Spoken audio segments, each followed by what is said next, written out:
ABCD parameters in terms of H parameters. So ఇక్కడ మనం చూసినట్లయితే ఇవి రెండు ABCD పారామీటర్స్ ఇక్కడ డైరెక్ట్గా రాసేసుకున్నాను. నెక్స్ట్ హెచ్ పారామీటర్స్, ఇవి రెండు కూడా హెచ్ పారామీటర్స్. ఓకేనా?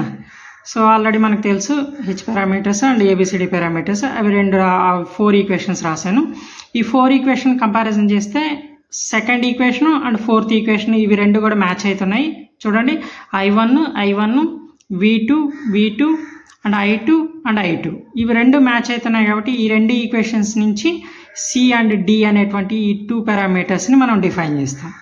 సో ఆ రెండు ఈక్వేషన్స్ని నేను ఇక్కడ రాసుకున్నాను. So second equation only comparison కోసమే కాబట్టి ఫోర్త్ ఈక్వేషన్ ఏదైతే ఉందో దాన్ని నేను సెకండ్ ఈక్వేషన్లోకి కన్వర్ట్ చేసుకుంటున్నాను.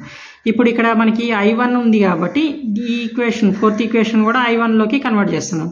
ఈ I1 H21 ఇటు సైడ్ తీసుకొచ్చి ఈ టర్మ్ని దాన్ని అటు సైడే ఉంచి H21 I1ని ఈ టర్మ్ మాత్రం ఇటు సైడ్కి తీసుకొస్తున్నాం. అప్పుడు ఏమవుతుంది, H21 I1 equal to I2, ఇది ఇటు సైడ్కి వస్తే ప్లస్ అనేది మైనస్ అవుతుంది, H22 V2 అవుతుంది. సో అప్పుడు ఏమవుతుంది, మనకి ఇక్కడ కావాల్సింది ఓన్లీ I1ఏ కాబట్టి I1 మాత్రం ఇటు సైడ్ నుంచి H21ని ఇటు సైడ్ పంపించాను. అప్పుడు ఏమవుతుంది, I2/H21 మైనస్ H22/H21 V2 అవుతుంది. ఇది ఫిఫ్త్ ఈక్వేషన్ అవుతుంది ఇక్కడ. ఓకేనా? ఈ ఫిఫ్త్ ఈక్వేషన్ని ఈక్వేషన్ నెంబర్ 2 తోటే కంపారిజన్ చేస్తే అప్పుడు మనకి C అండ్ D వాల్యూస్ వస్తాయి. ఎందుకంటే ఇక్కడ మీరు చూడండి, V2 ఉందా, ఇక్కడ V2 ఉంది, ఇక్కడ I2 ఉందా, ఇక్కడ I2 ఉంది. ఈ రెండింటి యొక్క కోఎఫిషియెంట్సే మనకి ఇక్కడ C అండ్ D అవుతాయి. సో అదే వాల్యూస్ని మనం ఇక్కడ రాస్తున్నాం. Compare equation number 5 with equation number 2 చేస్తే ఇది ఈక్వేషన్ నెంబర్ 2, ఇది ఈక్వేషన్ నెంబర్ 5.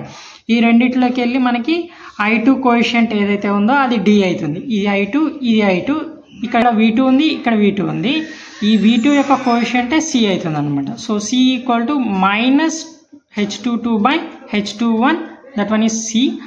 అండ్ D ఏదైతే ఉందో అది I2 అవుతుంది, ఇది I2 కోఎఫిషియెంట్ అవుతుంది. కాబట్టి ఇక్కడ మైనస్ ఉంది కాబట్టి D ఈక్వల్ టు -1/H21 అవుతుంది అనమాట. ఓకేనా? నెక్స్ట్ ఆల్రెడీ 2 ఈక్వేషన్స్ మనం యూజ్ చేసేసాము. ఇక్కడ ఏ ఈక్వేషన్స్ని యూజ్ చేసాము, సెకండ్ ఈక్వేషన్ని, ఫోర్త్ ఈక్వేషన్ యూజ్ చేసాము. ఇంకా మిగిలింది ఏంది, ఫస్ట్ అండ్ థర్డ్ ఈక్వేషన్ మిగిలాయి. ఈ రెండు ఈక్వేషన్ నుంచి A అండ్ B అనేటువంటి రెండు వేరియబుల్స్ని డిఫైన్ చేస్తాం అన్నమాట ఇక్కడ. సో ఇక్కడ అవే నేను రాశాను, ఈక్వేషన్ నెంబర్ 1, ఈక్వేషన్ నెంబర్ 3. ఓకేనా? ఈ ఫస్ట్ ఈక్వేషన్ అనేది కంపారిజన్ కోసం తీసుకునేది, ఈ థర్డ్ ఈక్వేషన్ మాత్రమే మనము చేంజ్ చేస్తాం అన్న values. Substitute equation number 5 in equation number 3 అంటే ఈ ఈక్వేషన్ ఏదైతే మనకి ఫిఫ్త్ ఈక్వేషన్ వచ్చిందో ఈ ఫిఫ్త్ ఈక్వేషన్లో I1 ఉంది కదా, I1 వాల్యూ మొత్తాన్ని తీసుకొచ్చి ఈ థర్డ్ ఈక్వేషన్లో ఉన్నటువంటి I1లో సబ్స్టిట్యూట్ చేస్తాము. సో దాని నుంచి మనకి V1 equal to H11 1/H21 I2 minus H22/H21 V2 plus ఈ రిమైనింగ్ టర్మ్ H12 V2 అనేది అట్లానే ఉంటుంది. సో దీంట్లోకి వెళ్ళి ఈ H11/H21 I2 minus H11 H22/H21 V2 plus ఈ H12 V2 అనేది అట్లానే ఉంటుంది. సో ఇందులోకి వెళ్ళి చూడండి, ఇది V2, ఇది V2, ఈ రెండింటిని కామన్ తీసి, ఈ రెండింటిలో V2ని కామన్ తీసి ఈ రిమైనింగ్ టర్మ్ అంతా మనం బ్రాకెట్లో రాసాము. ఈ రిమైనింగ్ H11/H21 I2 అనేది అట్లానే ఉంది. ఓకేనా? ఇప్పుడు వచ్చినటువంటి ఈక్వేషన్ సిక్స్త్ ఈక్వేషన్ కాబట్టి ఈ సిక్స్త్ ఈక్వేషన్ తోటి ఫస్ట్ ఈక్వేషన్ని కంపారిజన్ చేస్తున్నాం.